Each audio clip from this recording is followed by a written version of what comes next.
नमस्कार, आप देख रहे हैं वाइबिन बिहार झारखंड और ये है हमारा special show to the point. मैं हूं आपके साथ मुदिता त्रिपाठी। दोस्तों, क्या बिहार की शिक्षा व्यवस्था अब कलम से नहीं बल्कि किस्मत और नसीहतों से चलेगी? अब नई सरकार के मंत्रियों ने ठीक से कुर्सी भी संभाली नहीं थी कि विवादों के बम फूटने शुरू हो गए। बिहार के नए शिक्षा मंत्री मिथिलेश तिवारी के 2 ऐसे वीडियो वायरल हो रहे जिन्होंने न सिर्फ सरकार की किरकिरी कराई बल्कि विपक्ष को बैठे बिठाए एक बड़ा मुद्दा दे दिया। एक तरफ बेटियों के हक को लेकर दिया गया बयान है तो दूसरी तरफ मंदिर में झाड़ फूंक वाला वीडियो। क्या ये सिर्फ एक इत्तेफाक है या फिर बिहार की शिक्षा का भविष्य अब अंधेरे में है? आज की इस रिपोर्ट में हम करेंगे इन वायरल वीडियो का पोस्टमार्टम, बिल्कुल टू द पॉइंट स्टाइल में। मिथिलेश तिवारी के जिस पहले वीडियो ने तूल पकड़ा उसमें वो लड़कियों महिलाओं के अधिकारों पर ज्ञान देते नजर आ रहे हैं। वीडियो में मंत्री जी बड़े सहज अंदाज में कहते हैं कि बेटियां शक्ति और समृद्धि का आधार है, इसलिए उन्हें सड़कों पर उतरने की कोई जरूरत नहीं है। सुनिए उन्होंने क्या कहा। मेरा कहने का मतलब है जरूरत क्या है एजुकेशन की? जरूरत क्या है एजुकेशन की? और उन बेटियों को क्या जरूरत है सड़क पर आने का भाई, जब नारी शक्ति बंधन के लिए मोदी जी खड़े हैं? हद तो तब हो गई जब उनसे पूछा गया कि हक के लिए आंदोलन क्यों नहीं है, तो उनका जवाब था आपको हक तो ऐसे ही मिल जाएगा। अब यहाँ टू द पॉइंट बात यह है कि क्या लोकतंत्र में बिना आवाज उठाए हक मिलना इतना आसान है, खासकर बिहार में जहाँ शिक्षक अभ्यर्थी सालों से सड़कों पर लाठियां खा रहे हैं। वहाँ एक शिक्षा मंत्री का ये कहना था कि सड़कों पर आने की जरूरत नहीं है। उन लड़कियों के संघर्ष का मजाक उड़ाने जैसा लगता है जो अपने हक के लिए धूप और बारिश में खड़ी रहती है। कांग्रेस नेता श्रीनिवास बीवी ने भी इस पर तंज कसते हुए पूछा कि क्या अब हक मांगने का तरीका भी सरकार ही तय करेगी? दरअसल मामला ये था कि मंत्री जी का ये बयान उनकी सामंती सोच को भी दर्शाता है, जहां महिलाओं को देवी तो माना जाता है लेकिन उन्हें अपने हक के लिए लड़ने वाले इंसान के रूप में नहीं देखा जाता।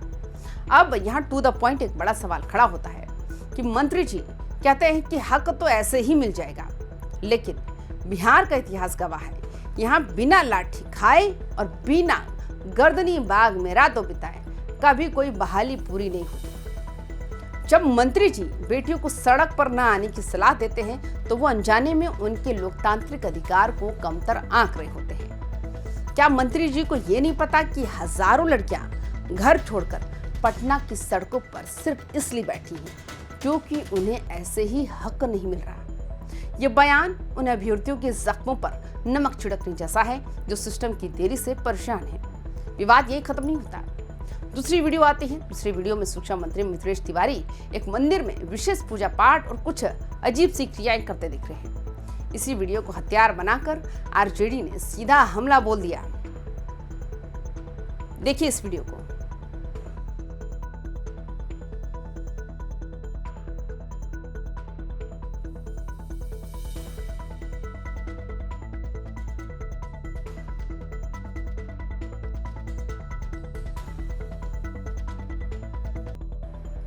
आरजेडी का कहना है कि बिहार की शिक्षा व्यवस्था पहले से ही वेंटिलेटर पर है और अब मंत्री जी जाड़त फूंक के सहारे इसे ठीक करने की कोशिश कर रहे हैं। आरजेडी ने जिस चालाकी से मंदिर वाले वीडियो को उछाला है उसके पीछे एक सोची समझी रणनीति है।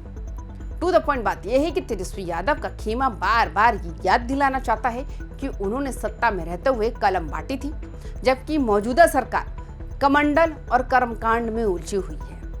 एनालिसिस ये कहता है कि विपक्ष शिक्षा मंत्री की वैज्ञानिक सोच पर भी सवाल उठाकर ये साबित करना चाहता है कि सरकार के पास स्कूलों को सुधारने का कोई आधुनिक विजन है ही नहीं। हालांकि पूजा करना किसी का निजी अधिकार है, लेकिन जब शिक्षा व्यवस्था बदहाल हो तो ऐसी तस्वीरें विपक्ष को अंधविश्वास का ठप्पा लगाने का मौका दे देती है। टू द पॉइंट विश्लेषण करें तो आरजेडी यहाँ एक बड़ा नैरेटिव सेट कर रही है। वो अपने दौर की बम्पर शिक्षक बहाली की तुलना आज के लाठीचार्ज और अंधविश्वास वाले माहौल से कर रही है। विपक्ष का तर्क सीधा है, जिस विभाग को विज्ञान, तर्क और आधुनिकता की जरूरत है उसका मुखिया अगर ऐसी गतिविधियों में शामिल दिखेगा तो छात्रों के बीच क्या संदेश जाएगा? हालांकि समर्थक इसे निजी आस्था का मामला बता रहे हैं, लेकिन जब आप शिक्षा मंत्री जैसे गंभीर पद पर होते हैं तो आपकी हर हरकत सार्वजनिक चर्चा का विषय ऐसे ही नॉर्मल बन जाती है। इन दोनों वीडियो के सामने आने के बाद बिहार की राजनीति का पारा जो है वो सातवें आसमान पर था। विपक्षी दल इसे सरकार की नॉन सीरियस अप्रोच बता रहे हैं। टू द पॉइंट बात यह है कि क्या नीतीश सम्राट की इस नई सरकार के पास शिक्षा सुधार का कोई ठोस रोड मैप है या सिर्फ बयानों से काम चलाया जा रहा है? मिथिलेश तिवारी के लिए आने वाला समय जो रहेगा वो आसान नहीं हो सकता है। एक तरफ उन्हें अटकी हुई बहाली प्रक्रियाओं को पूरा करना है, तो दूसरी तरफ अपनी इमेज को एक सीरियस और विजनरी मंत्री के तौर पर पेश करना है। अगर मंत्री जी इसी तरह की बयानबाजी और वीडियो में उलझे रहे तो विपक्ष उन्हें चैन से बैठने नहीं देगा। सोशल मीडिया पर भी युवा पूछ रहे हैं, क्या शक्ति और समृद्धि की बातें करने से उनकी डिग्री और नौकरी मिल जाएगी? देखा जाए तो मिथिलेश तिवारी के लिए ये कुर्सी किसी कांटों भरे ताज से कम नहीं है। टू द पॉइंट बात यह है कि उन्हें एक तरफ विभाग के अंदर के भ्रष्टाचार को खत्म करना है और दूसरी तरफ शिक्षकों की नाराजगी दूर करनी है। लेकिन उनके ये शुरुआती वीडियो और बयान बताते हैं कि वो अभी ग्राउंड रियलिटी के बजाय पॉलिटिकल नैरेटिव में ज्यादा फंसे हुए हैं। एनालिसिस ये है कि अगर वो जल्द ही अपने काम से कोई बड़ा धमाका नहीं करते तो ये वायरल वीडियो उनकी पहचान बन जाएंगे और विपक्ष उन्हें सिर्फ एक बयानवीर मंत्री घोषित कर देगा।